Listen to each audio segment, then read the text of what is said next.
Hey there, everybody. This is Jason the Cartoon Fan, and instead of talking about some merchandise I own for 20 minutes or so, I'm using this video to express my thoughts on a situation regarding Cartoon Network's secondary channel, who is at risk of dying if something doesn't change quickly. Launching on April 1st, 2000 with the slogan, "It's all coming back to you," Boomerang was originally a channel dedicated to airing the vast library of classic animation owned by Warner Bros. Entertainment, ranging from the 1930s to the 1980s, 24 hours a day, including their in-house icons, the Looney Tunes, the classic theatrical animation produced by Metro-Goldwyn-Mayer, such as Tom and Jerry and the Pink Panther, and nearly all the works of Hanna-Barbera Productions, such as The Flintstones, Yogi Bear, Huckleberry Hound, Magilla Gorilla, Quick Draw McGraw, Wacky Races, Top Cat, Wally Gator, Hong Kong Phooey, The Smurfs, Speed Buggy, The Jetsons, and of course, Scooby-Doo. However, because Boomerang had the exact same look and nearly the exact same programming for over a decade, the network suffered a major drop in ratings during the early 2010s. Warner Brothers tried to solve the problem by adding some classics they licensed from other studios, such as Rocky and Bullwinkle, He-Man and the Masters of the Universe, and Casper the Friendly Ghost from Classic Media, and Popeye the Sailor from Paramount, to the channel's lineup, but it soon became very clear that WB needed to make a major change to Boomerang if the network were to survive much longer. So on June 2nd, 2014, Boomerang's schedule was given a major overhaul, and on January 19th, 2015, just 3.25 months shy of the network's 15th anniversary, Boomerang officially rebranded. No longer would the channel be just a place to watch classic animation. Instead, Boomerang would embrace the original programming of its sibling station, Cartoon Network, airing reruns of CN's classic originals from the 1990s and early to mid-2000s, such as Dexter's Laboratory, Johnny Bravo, the original Powerpuff Girls, Ed, Edd and Eddy, Courage the Cowardly Dog, The Grim Adventures of Billy and Mandy, Codename Kids Next Door, the original Ben 10, Chowder, and The Marvelous Misadventures of Flapjack, mixed in with airings of more recent Cartoon Network shows, primarily ones that weren't getting regular airtime on the main channel anymore, such as Adventure Time, Regular Show, Scooby-Doo Mystery Incorporated, The Looney Tunes Show from 2011, The Powerpuff Girls and Ben 10 reboots, Uncle Grandpa, and Steven Universe. With the classic Looney Tunes and Scooby-Doo incarnations, Tom and Jerry, the Flintstones, the Jetsons, and the Smurfs, in other words, the most popular of the classic properties owned by WB, being the only programs from Boomerang's early years to survive the rebrand.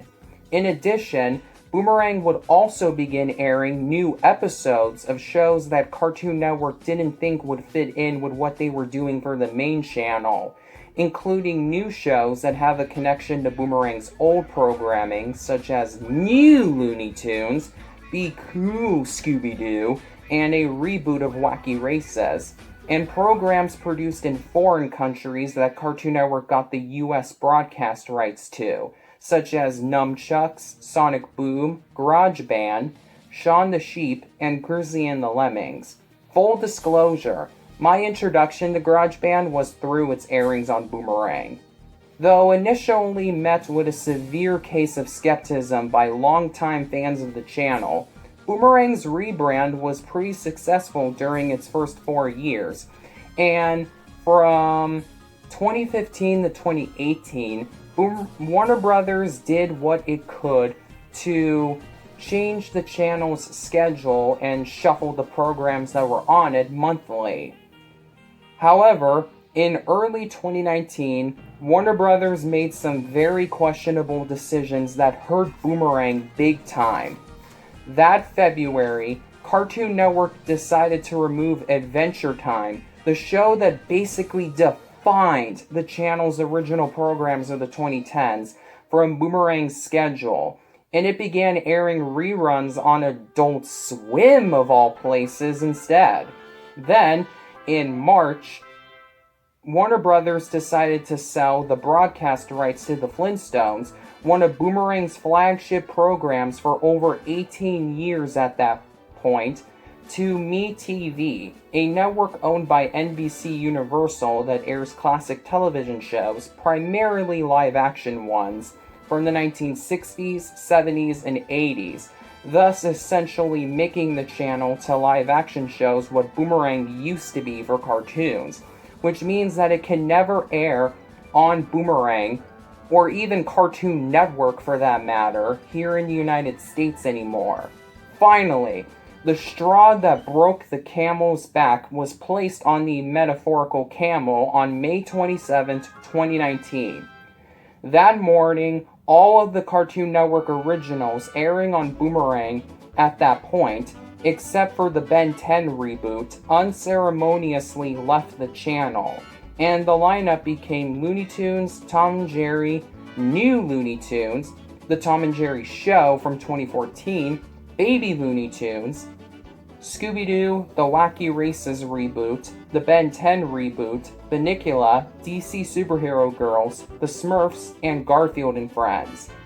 How do I know this schedule by heart? Because Boomerang kept that same lineup for 15 months straight. And with the exception of Garfield and Friends, the network didn't even bother to update the episodes.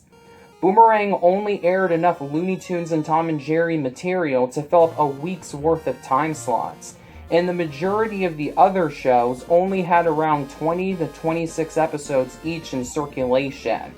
It was now painfully obvious. Warner Brothers was trying to sabotage Boomerang so that its viewers would want to subscribe to the network's self-branded streaming service, which launched on April 11, 2017, and featured many of the programs that the Boomerang channel was no longer carrying.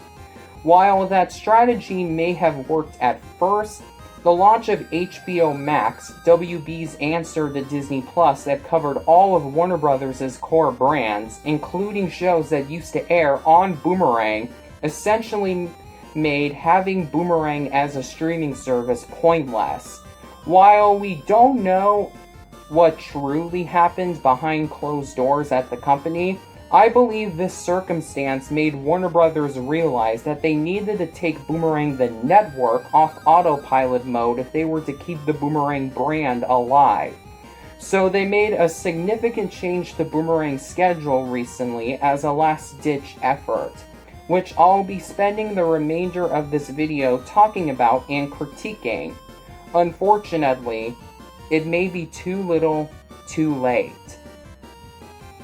On Wednesday, September 9th, 2020, Dexter's Laboratory, the original Powerpuff Girls, Ed, Edd and Eddy, Foster's Home for Imaginary Friends, and Uncle Grandpa all returned to Boomerang. And Clarence, another recent Cartoon Network original, which premiered its final episode in 2018, began airing on Boomerang for the very first time. While I'm happy that Dexter, Classic Powerpuff Girls, the Eds, and Fosters are on Boomerang again, I'm not a fan of the channel airing them for only a half hour each from midnight to 2 a.m., as opposed to previous years, when Boomerang aired them for a full hour each, with 2 episodes of each show airing back-to-back in those hour-long broadcasts, and in much better time slots. What's even the point in bringing those shows back to Boomerang's schedule if you're only going to show them during times of the day when most normal people are asleep? Sure, I guess you could just use your DVR to record them, but if you want to watch them that way, you might want to skip the commercials, which kinda defeats the novelty of watching those classics on TV again, rather than streaming them on HBO Max. As for the two modern Cartoon Network originals on Boomerang's current schedule, although I don't think Uncle Grandpa and Clarence are bad shows, they're certainly not some of the programs that come to my mind when I think of the greatest Cartoon Network shows ever. Since Adventure Time and Gumball are still airing reruns on the main Cartoon Network channel, despite both of them having ended their runs, though Adventure Time only lasted on Adult Swim for a month before getting replaced with reruns of Samurai Jack, I think that Regular Show and Steven Universe should have been the two modern-day Cartoon Network originals returning to Boomerang. Not only are they much more popular than Uncle Grandpa and Clarence, no offense to those who are big fans of the latter two shows, but they also have a lot more episodes, so Boomerang wouldn't have to constantly rerun a good chunk of their installments on a loop in order to fill up their schedule. In conclusion, while I do appreciate Warner Brothers finally giving Boomerang a well-deserved updated schedule, the company needs to put just a little more effort if the channel is going to stick around for much longer. Besides my suggestion of bringing Regular Show and Steven Universe back to Boomerang, I think a simple yet great way to improve the channel is having those 4 classic Cartoon Network originals air during the day. From midnight to 6 a.m., Boomerang's schedule consists of Dexter's Lab, Classic Powerpuff Girls, Foster's, Ed, Ed and Eddie, an hour of classic Looney Tunes shorts, 2 episodes of The Smurfs, and 2 episodes of Garfield and Friends. How about you make that Boomerang's evening schedule, Warner Brothers? That way, people who grew up with the 4 classic Cartoon Network shows, well, at least the relatively few of those people who still have a cable provider with Boomerang on it, can catch them as soon as, or a few minutes after, getting home from work and or college, around 5 to 7 p.m. to be more specific. And then Boomerang could use the rest of their schedule to air whatever pseudo-classics and modern-day Cartoon Network programs they want to air.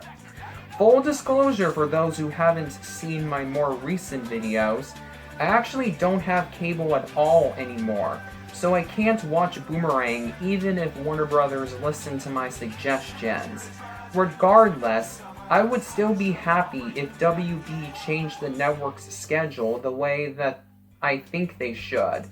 just so those who do still have a cable provider with Boomerang on it will be able to watch some of their favorite shows from Cartoon Network's golden age on TV again, which would hopefully extend Boomerang's lifespan. But those are just my suggestions. What do you think Warner Brothers should do with Boomerang? Do you agree with my ideas for how WB can fix Boomerang, or do you have some ideas of your own? If you do have any, feel free to let me know your ideas in the comments. Also, if you're new to this channel and want to see more from me, please be sure to subscribe to this channel and hit the notification bell so you won't miss any of my exciting upcoming videos. Until next time, this is Jason the Cartoon Fan, signing off.